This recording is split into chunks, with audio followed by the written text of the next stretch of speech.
বিনিয়োগকারী বন্ধুরা আসসালামু আলাইকুম। আশা করি আপনারা ভালো আছেন।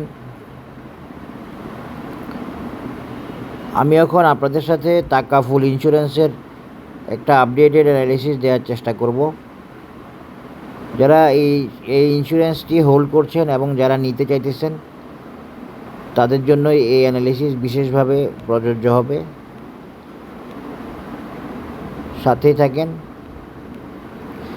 আমার অ্যানালিসিস কাউকে প্ররোচনা বা প্রলুব্ধ করার জন্য না, একটা টেকনিক্যাল বেস গাইডলাইন বা সাজেশন।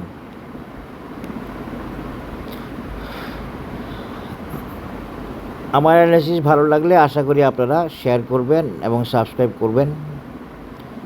আসুন এখন তাকাফুলের অ্যানালিসিসে চলে যাই। তাকাফুল কারেকশান শেষ করে উঠে আসতে দেরি করলো। কারেকশান শেষ করা ছাড়া উঠে আসা যায় না। তাকাফুল উঠবে আমি জানতাম, অ্যানালিসিস দিয়ে রাখছিলাম। এখন তো পুরো বুলিশ হয়ে গেল এবং বুলিশ হয়ে উইকলি চার্টে বাই সিগন্যাল, 2 উইকলি চার্টেও বাই সিগন্যাল বুলিশ অবস্থা নিয়ে উঠে আসতেছে। আর এখন 40 টাকায় আছে আজকে। তো তাকাফুল আসলে একটা লং টার্গেটের শেয়ার, যেটা প্রায় একটা সময় 80 টাকা যাবে, সেরকম একটা শেয়ার বা 100 টাকা যাবে। তো মাত্র শুরু করলো বাজার। আপনাদেরকে বলে রাখি যে ইন্স্যুরেন্স আসলে আমরা 58 বলতেছি, 63 বলতেছি। আসলে তো ইন্স্যুরেন্সের টার্গেট 100+। এটা মাথায় রাখবেন, লং টার্ম টার্গেট আর কি। আর বাজার এখন সিস্টেমে আগাচ্ছে। বাজার ব্যবসা দিবে যদি আপনি করতে পারেন ইনশাল্লাহ। তবে বাজারের টার্গেট হচ্ছে বাজার ব্যবসা করবে, আপনাকে শেয়ার ধরাই দিবে। এটা আপনাকে মনে রাখতে হবে। এই জন্য ধৈর্য ধরতে হবে, লোভ সামলাইতে হবে, ইত্যাদি ইত্যাদি। এখন দেখেন তাকাফুলের টেকনিক্যাল পজিশনটা দেখি। তাকাফুল ইচিমুকুতে বাই সিগন্যাল বুলিশ, তানকেনসেন কোজেনসেন buy signal, future cloud green bullish position, এমএসিডিতে বাই সিগন্যাল, কনভার্জেন্স, অরুণে আপট্রেন্ড, মোটামুটি ভালো আপট্রেন্ড। এরপরে হচ্ছে অসামে দেখি, অসাম মোমেন্টাম রিলেটেড,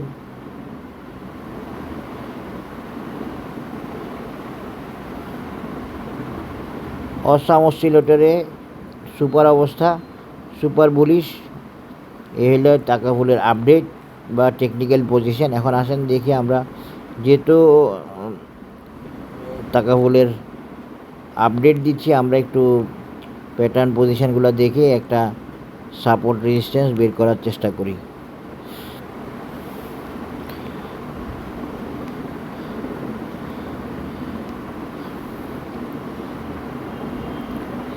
তাকাফুলে যদি ফিবোনাচি দিয়ে ড্র করি তাহলে আমরা একটা দেখতে পাই যে তাকাফুল আজকে রেজিস্ট্যান্স ব্রেক করছে এবং তাকাফুলের একটা টার্গেট হচ্ছে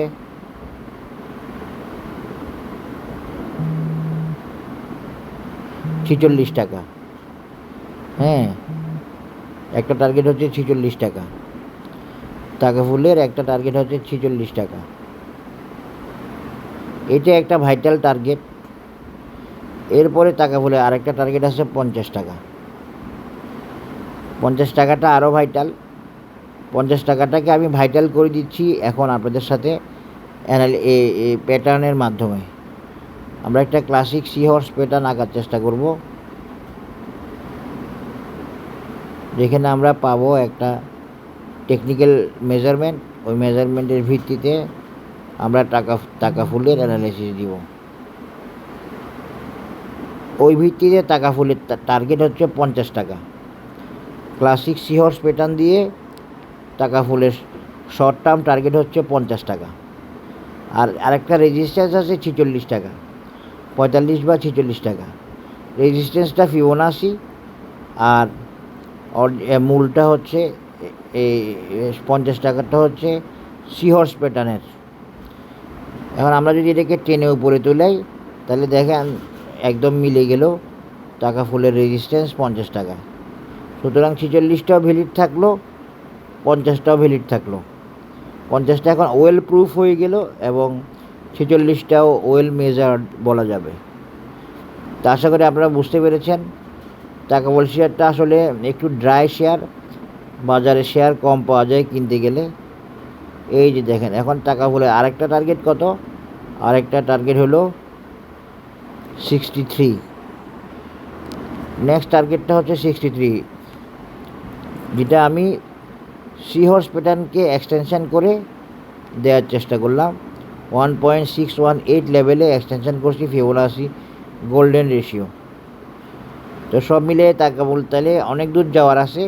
প্রথমে সে 50 টাকা যাওয়ার চেষ্টা করবে, এর আগে তার একটা রেজিস্ট্যান্স হচ্ছে 46, এরপরে 50, এরপরে গিয়ে 63। তো 46টাও একটা স্ট্যান্ডার্ড রেজিস্ট্যান্স, এখানেও চাইলে প্রফিট নেওয়া যায়। আর মোটামুটিভাবে প্যাটার্নাল রেজিস্ট্যান্স বা টার্গেট হলো এইটা 50 টাকা। আশা করি বুঝতে পেরেছেন।